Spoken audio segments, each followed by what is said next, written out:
seen a man at the liquor store begging for your change. There in his face, he's dirty, head locked and full of mane. He asked the man for what he could spare with shame in his eye. Good job, you fucking slob, was all he replied.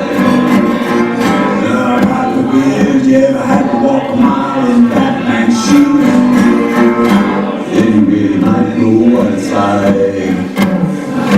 See food.